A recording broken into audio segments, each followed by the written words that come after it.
Salut, dans cette vidéo, je vais te présenter des exercices que je donne en colle à mes élèves en PCSI. C'était sur les sommes. Et il n'y a pas grand chose à savoir, donc je pense que ces deux exercices-là montrent l'essentiel des techniques qu'il faut que tu maîtrises quand tu veux maîtriser le module de somme, faire des inégalités, ce genre de choses.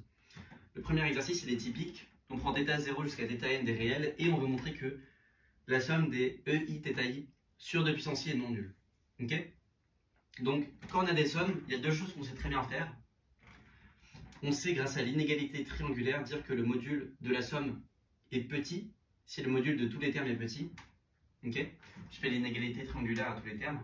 Et on sait aussi dire que le module est gros s'il y a une sous-somme qui est plutôt grosse et que le complémentaire de cette sous-somme est petite. Ça, c'est l'inégalité triangulaire à l'ampère qui dit que A plus B, c'est plus grand que A moins B. Okay, donc on cherche un truc qui est très gros. Ici, on veut montrer que c'est strictement positif, le module. Donc idéalement, on aurait une sous-somme qui serait des modules plus grandes que le reste de la somme. Ça, on veut que ce soit strictement positif. Donc c'est très naturel de se demander ce qui va se passer avec le premier terme. On va essayer de montrer que... On va regarder ce qui se passe avec le premier terme. Donc ça, c'est plus grand que le module de EI θ 0 sur 2 puissance 0, moins le module du reste. Le module du reste, il est plus petit que la somme des modules. Donc moins somme i allant de 1 à n de EI θi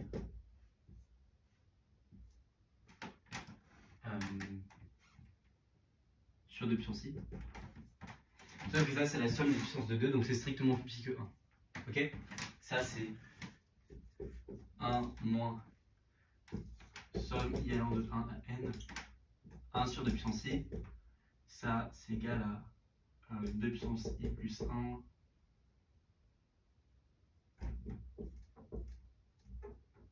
1 sur 2 fois ça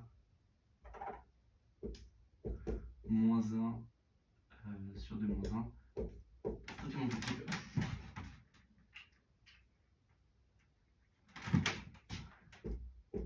Voilà. Oui. Bon. Voilà. Donc, en réalité, ça marche. En fait, essentiellement, il n'y avait qu'une seule chose à faire parce que on veut montrer que le module de la somme est gros. Donc, on cherche une sous-somme qui est grosse. Sauf que quand je prends un terme, par exemple EI θ 0, je peux me dire est-ce que j'ai envie de rajouter EI θ 1 à cette somme pour essayer de la rendre encore plus grosse. Mais ça, c'est pas une bonne idée parce que EI θ 1, il n'a aucune raison d'être collinéaire avec EI θ 0. Donc dès que je rassemble plusieurs termes, ils vont avoir tendance à dans le pire cas bien sûr, à se contredire. Et donc le module qu'on a envie d'isoler, la somme qu'on a envie d'isoler comme étant grosse, ça peut être qu'un seul terme. Parce que les autres termes peuvent potentiellement atténuer ce terme. Okay, c'est pour ça qu'on est forcé à isoler un seul terme dans notre somme. Voilà. Donc ça, c'était vraiment un exercice facile. Complètement trivial. Mais il fallait rester lucide sur ce qu'on pouvait faire avec les sommes.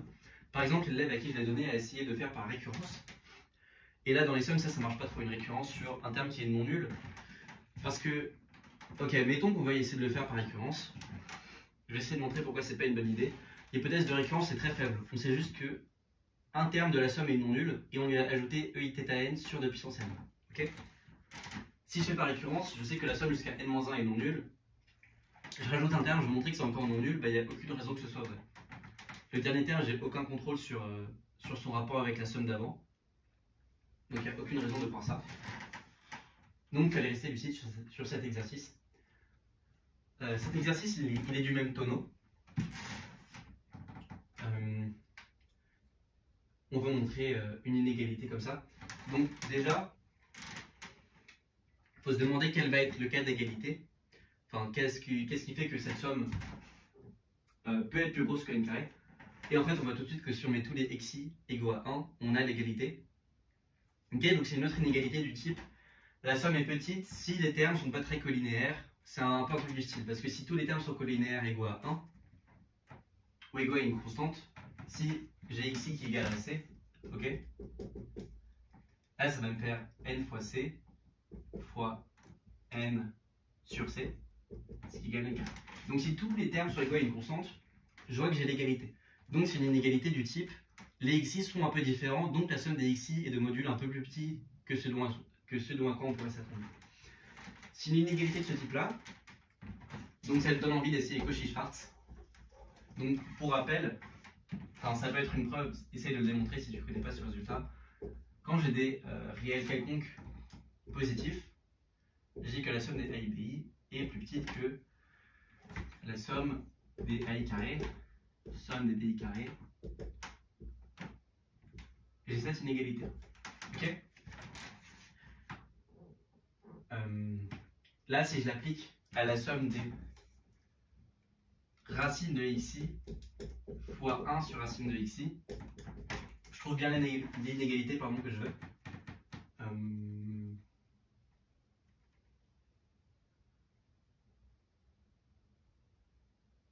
Ouais. Je trouve que j'ai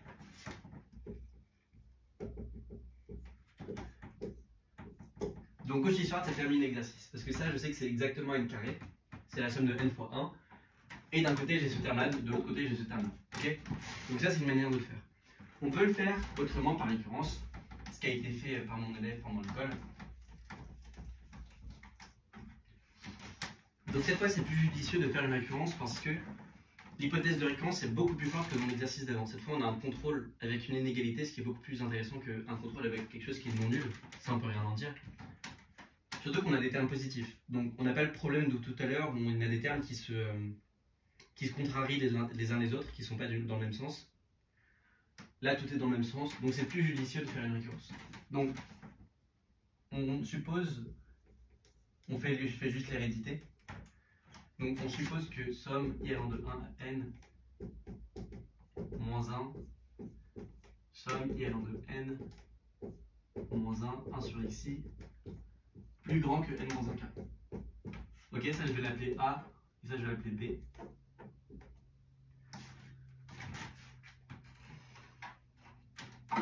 Ok, donc nous ce qu'on veut montrer c'est que A plus xi, A plus xn, B plus xn est plus grand que n carré, ce qui équivaut, comme je sais que AB est plus grand que n moins 1, donc il suffit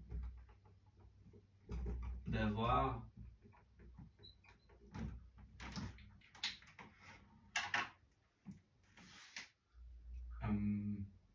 ça c'est un 1 sur xn, pardon.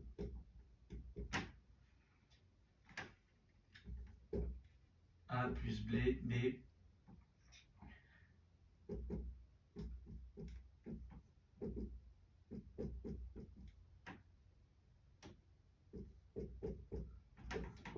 Ok, je fais la différence entre n carré et n moins 1 au carré. Et je trouve ça, 2n moins 2. Voilà. Donc,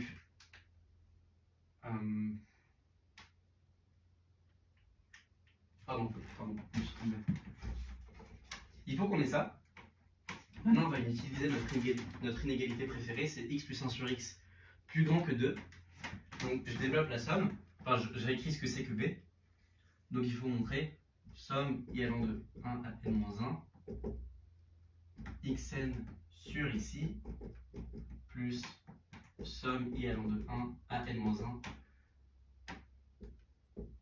xi sur xn, plus grand que 2n moins 2. Ok? Et là, c'est bon parce que ce que je fais, c'est que je regroupe les termes ensemble. Je lis la somme. Ça, je sais que c'est plus grand que 2, et c'est terminé. Par ailleurs, on voit bien apparaître le cas d'égalité ici. Là, c'est plus grand que 2 avec égalité si. Donc, pour rappel, x plus 1 sur x, c'est plus grand que 2, avec égalité si x égale à 1. Donc ça, c'est avec égalité si et seulement si. Xn égale xi pour tout si, donc avec égalité si et seulement si. Tous les xi sont égaux, et on a bien, enfin le sens, le cas on avait vu au début où tous les xi étaient constants égaux à c. Voilà. Donc, à retenir, l'inégalité de Cauchy-Schwarz, c'est hyper important. Somme de xi, xj plus petit que racine de somme de xi carré fois somme de xj au carré. Hyper important. Ça, cette inégalité-là, ça suffit pour la plupart des cas. X puissance sur x plus grand que 2, mais c'est un cas particulier de ce que j'ai dit tout à l'heure.